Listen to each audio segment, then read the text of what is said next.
Longhorns head coach Steve Sarkisian hires former Badger head coach Paul Chryst as a special analyst.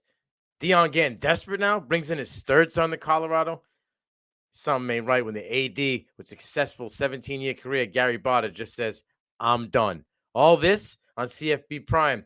Shh, blow the damn whistle. Some of you in the room right now, you are where you are.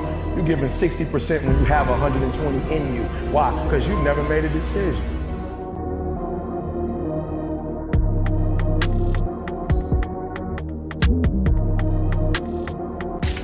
There's those of you in this room. You already there. Your problem is this is stuff you don't want to give up to go on.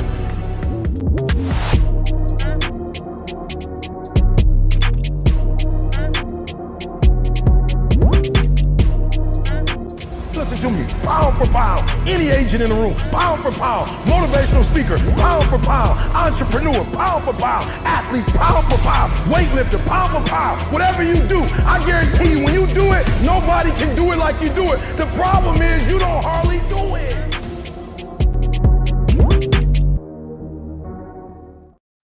You know, we're here for a new episode of CFB Prime. I'm your host, Nino Brown. We're going to dive into 3 topics in this quote-unquote offseason. It just got me kind of fired up.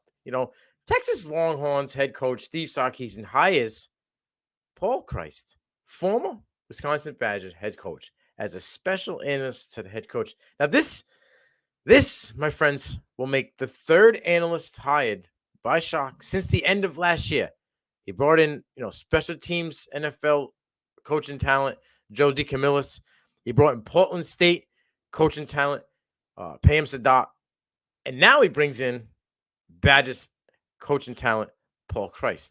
Now, the thing that kind of concerns me is we're at the end of May here, and you're bringing in a guy, Paul Chryst, who has never worked with Sarkisian, ever.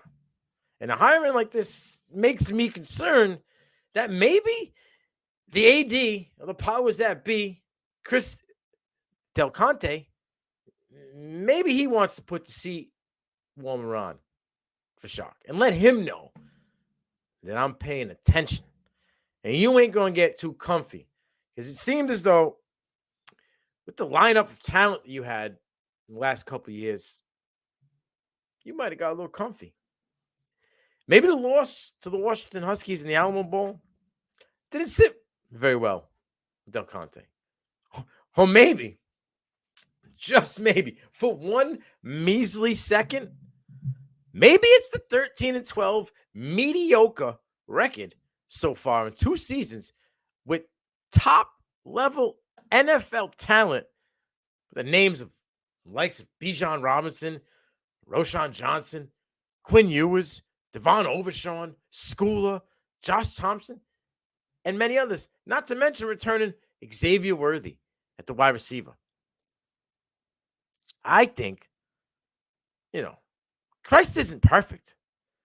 Hey, hell, he got shit canned last season for going 2-3 after starting 0-2 in the Big Ten.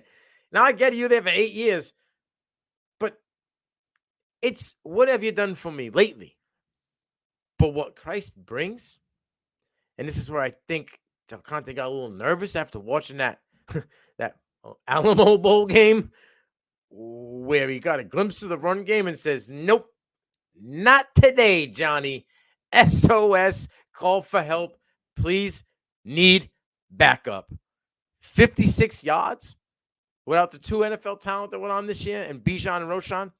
Yeah, he got nervous. Now, they brought in Cedric Baxter Jr., and they have some guys there. But Jadon Blue's been a guy that we've been waiting for him to be the guy. But Chryst brings in a scheme, a run game that averages over 200 yards per game. He's put out guys who've toted the rock for 250 attempts, 300 attempts with no problem. Guys like Jonathan Taylor and Braylon Allen, who we've seen. And Allen's been an 18-year-old kid coming in, 17-year-old kid at that coming in, 200-plus carries for 1,000 yards. So he knows how to get it done with veterans or with the youth. Now, Longhorns offense ranked 35th overall, 25th in scoring, and 36th in passing offense last year. There is too much talent on this Longhorns roster to waste time. And the clock is tick, tick, tick, tick, tick, tick, tick, tick, ticking. The seat is getting a little warm. The clock is ticking. And it might be ticking a little faster. It might be ticking a little slower. The sweat beads might be balling up on Shock's head. They might be dripping down. But I'm telling you, a hire like this is for a reason. A hire like this late in the quote-unquote off season is for a reason. As my guy Coach tells me, read the damn tea leaves. College football fans, CFB Nation fans, read the tea leaves. This one is not just for shits and giggles. This one is for a reason. The seat might be getting a little hot. We need to see improvement. Let's take a flight on over to Boulder, Colorado. Now, Primetime is my guy, right? Deion Sanders is the head coach of Colorado. He's my dude. He's been my dude for a long time. My favorite football player of all time. I've loved him when he was at Florida State. Yes, I'm showing my age. I'm 40. Let's go. I'll bring the smoke. I'm old. I got that background. Now, 70 guys in out the transfer portal. That ain't the best, right? But he's brought in guys. Just lately, he's brought in Alton McCaskill out of Houston. Huge dude. He was supposed to have a huge season last year. Got an ACL injury. He's back fully healthy. Deuce is in the building. He's ready to work. But he brought over his third son, who just recently committed to the University of Colorado. And yeah, I said his third son because Shador's there and Deion Sanders Jr. is there, a.k.a. the rapper, a.k.a. Well-Off Media. Okay, the guy that runs all these social media, YouTube, all these things you see for Colorado, that's Deion Jr. All right, that's his boy. He's doing his thing. He's been there since the jump. We all know Shador's the QB. He's the guy. But Shiloh comes, and we knew it was coming. We're just waiting for him to graduate. We all knew that, right? He's a grad transfer. Now, for a guy who had 11 tackles, 3 run stops, 3 pass breakups, a pick in just 6 games at Jackson State last year, man, they dropped an intro video as if it was Travis Hunter, as if it was, Caleb Williams, as if it was Deion in his prime. They dropped the intro of all intros as if this man has just got drafted. Now, are they getting desperate to keep the buzz on the positive side here? Because I'm a little concerned. Like, he flashed a little bit against Southern in week 9, 3 tackles and a pick, right? That was a flash of baby prime. But will he even see the field? Like, he's coming as a grad transfer. The gentleman who transferred in front of him from Jackson State and Cameron Silliman Craig, this dude's bringing 111 total tackles. Right? This guy's bringing 10 tackles for loss, 4 sacks, 5 interceptions, 11 PBUs, and he's hit and knock out the ball. He's the 2 forced fumbles and a fumble recovered. Like, this dude balls. Trevor Woods is returning. He's a junior, right? He's safety 1. 79 tackles, 65 solo. This dude eats on his own, don't need nobody. Put me on an island, I got you, coach. Tackle for loss, interception, 3 PBUs. I'm nervous that maybe the Louis luggage that Coach Primetime was bringing, now the Louis luggage might be empty, right? There's no cologne in there. There's no white tees. He ain't got no handkerchiefs in this baggage. He coming in there just straight. He opens up and Martha flying out.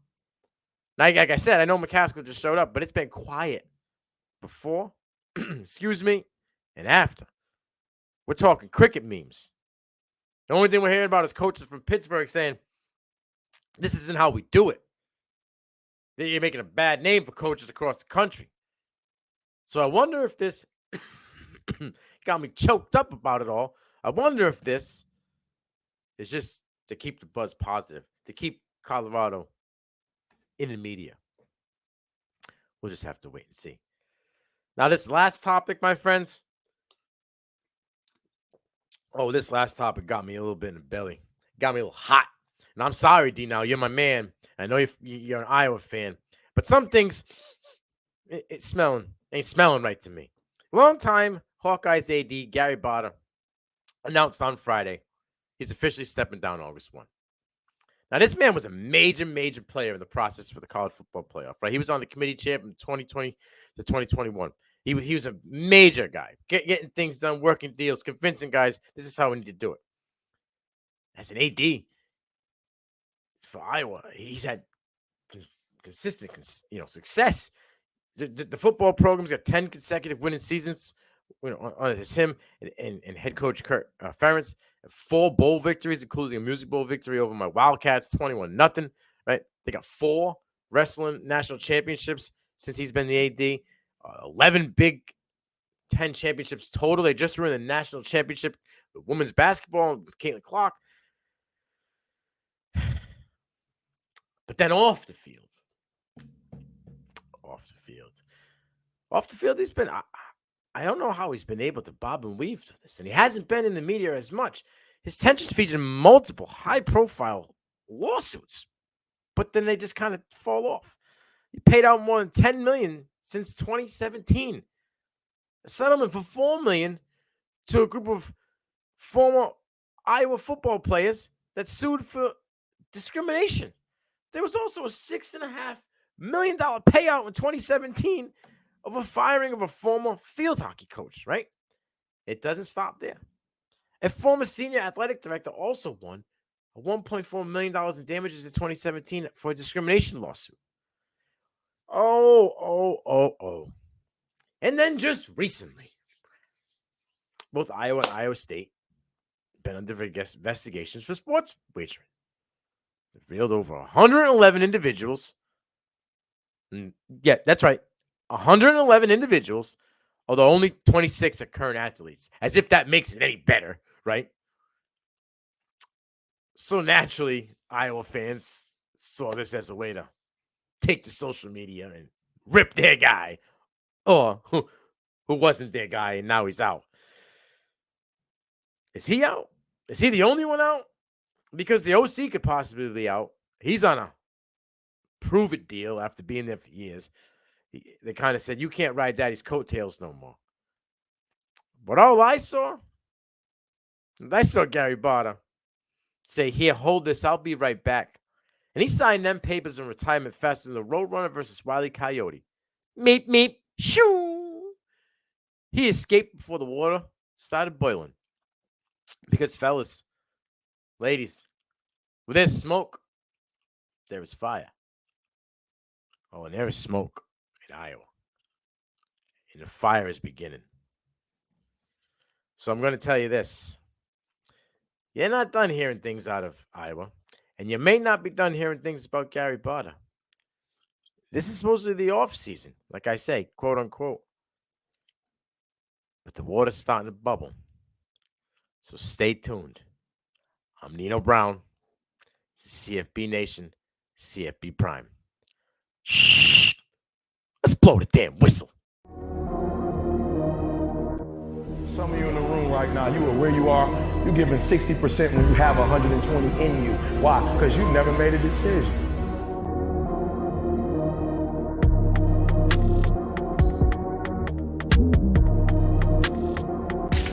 There's those of you in this room. You already there. Your problem is this is stuff you don't want to give up to go on.